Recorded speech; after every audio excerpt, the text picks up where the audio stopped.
Hello everyone. Today we'll dive into a seismic shift that is shaking the foundation of how consulting gets done.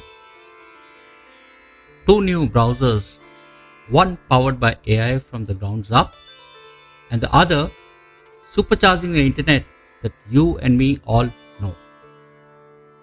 These two are rewriting the rules of consulting.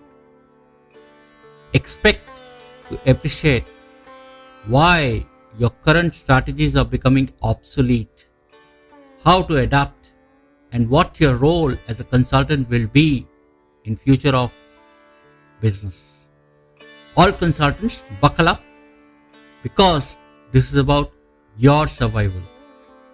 Now on October 24, 2025, 3 days since OpenAI announced Atlas, I imagine myself in the boardroom, mid-pitch, more than 40 slides glowing behind me, and that took 6 months of work distilled into a single digital transformation roadmap.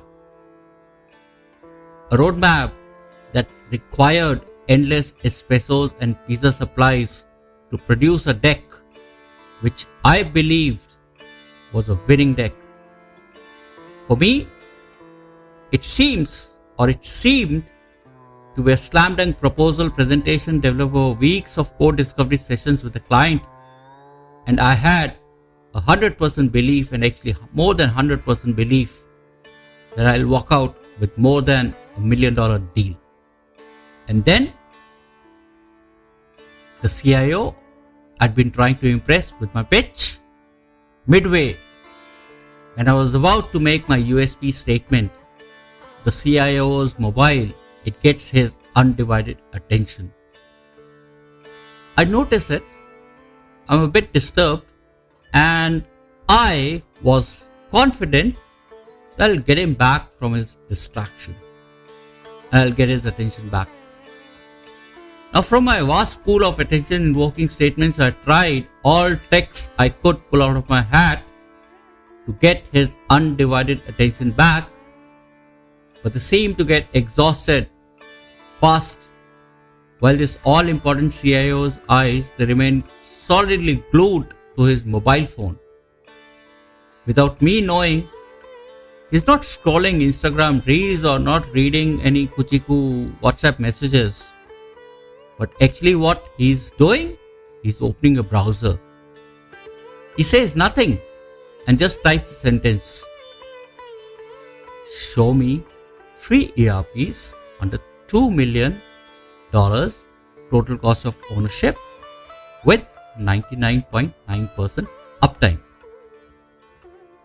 Wow, 11 seconds and it's done. No code discovery, no as-is baseline, no slides, no offsite orientation visits, and the most hurting part, decisions taken with no you in the frame, with no me in the frame. Now, this kind of a browser, it launched 4 days ago. It's called Atlas. And it's not a browser with AI. It's AI wearing browser's skin. With the advent of Atlas, it is not impossible, but I would say is highly possible that within next 24 months, 70% of what you currently bill for will be free. And if you still charge for it, I would say it's ethically illegal for you to do so. And the other 30%, it won't be consulting. You and me know. It'll be AI governance. Or if you don't do that, you'll be the one who's being governed. Remember Accenture's 11,000 job cut? Now, to understand how we got here, let's trace the trajectory, because this tectonic shift didn't happen overnight. Back in 1998, on Yahoo, you used to type best CRM, and then what? You prayed through 47 blue links. And then by 2004, Google ranked the world and made clicking feel smarter, more relevant, more prioritized. Then came 2007. The iPhone, it killed the click entirely, and Siri was born. Fast forward to 2017, Alexa replaced typing with voice. Alexa replaced what she can do for you and what you want, what's your favorite song, what's your favorite light, and blah, blah, blah. Come 2023, ChatGPT, it replaced writing with synthesis and intelligence of LLM.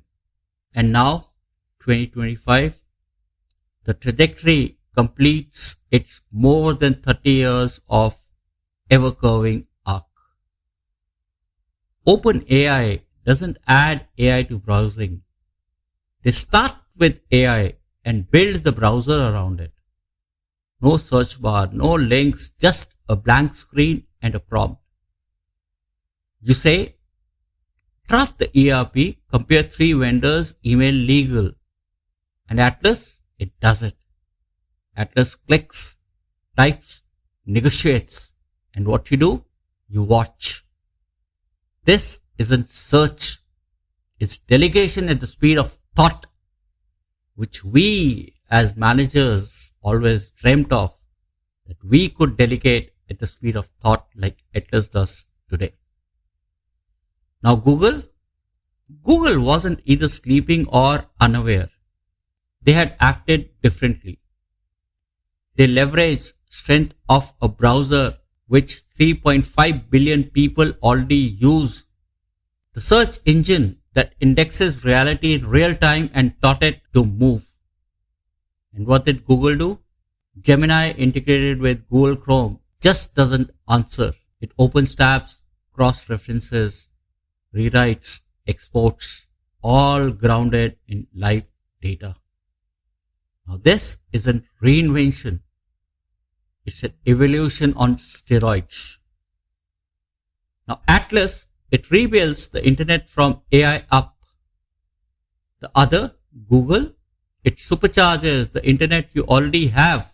And to be specific, Atlas is a backward integration into ChatGPT.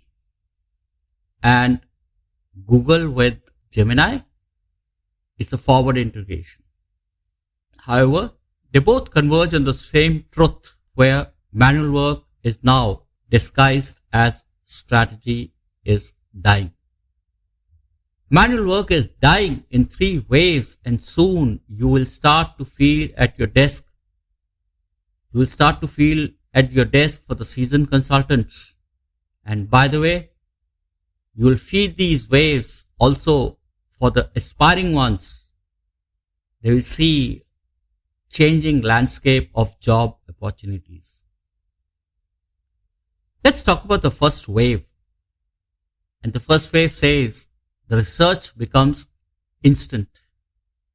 The 3-week competitive scan that we did over months, Atlas, it reads 47 sites and synthesizes in seconds.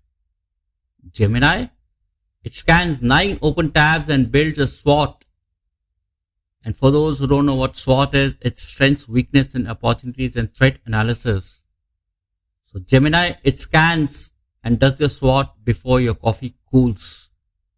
That is the new direction of strategy projects. The second wave, it follows seamlessly. Strategy, articulation, and execution. Well, it becomes autonomous. RFP drafting, vendor scoring, contract routing. Atlas agent fills the forms, negotiate terms. CC is compliance, and your 6-month timeline, it collapses into a 3-line prompt. This is the new direction of vendor and software selection, and also contracting. And the third wave, it's the quietest, yet the deadliest. The executive who used to call you at 2 a.m. would now rather call Atlas. What's the risk-adjusted ROI of moving to SaaS HR? And he gets a memo, makes a call. And what's the most hurting part of it? You're not in the loop anymore. This isn't 2030. This is shipping today. So let me ask you, do you think we are at the cusp? My answer, technologically, yes. The address bar is dying. AI now acts, not just answers. Truth is becoming browser specific.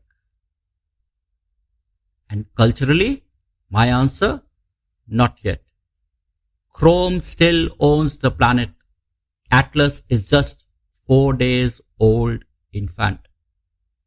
But here's the twist that keeps me up at night. You don't need 50% market share to change everything. Just need 5% of decision makers to switch. And they already are, quietly, in stealth, on laptops you'll never see. We're not waiting for the future, we are standing in it. Which means the only question left is, how do you stay relevant when relevance itself is being redefined? Let's start with this. First of all, stop delivering analysis. Deliver executable AI workflow. Your new output isn't a deck. It's a 7-step prompt sequence that automates 80% of procurement. Charge for the intelligence, not the hours. And then go hybrid. Don't choose sites. Use Atlas to create. Use Gemini to validate.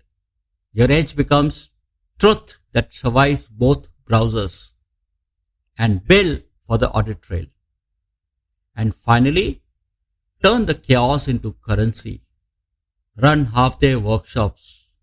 For example, how to govern AI agents before they govern you. Cover data leakages, decision accountability, human oversight at scale. Price it high, deliver it fast. Chaos is your new margin. Because the future splits into 2 clear paths and you got to choose your role. If Atlas wins, work becomes orchestration. You don't manage projects, you conduct swarm of AI agents and you become an AI manager. Your title evolves, your tool is prompt strategy. If Gemini wins, work becomes curation. You don't research, you refine what the AI missed. And your value? The 3 insights no model can see. Either way, the era of manual synthesis is over. With this, here is your 90-day mandate. In my opinion, non-negotiable and compromise at your own risk. Number 1, download Atlas. Break it with your hardest workflow. Number 2, push Gemini to fail on your client's data. Number 3, build one agent sequence that saves 20 hours. Then package it, price it, and sell it, and charge handsomely for it. If you don't do that, someone else will. And when that happens, it hurts. And all you can do is watch and get hurt. The browser war isn't a trend, it's a transfer of power. And the only question left is, will you wield the power or watch it wield you? Good luck and take care. Bye-bye. Thanks for hearing.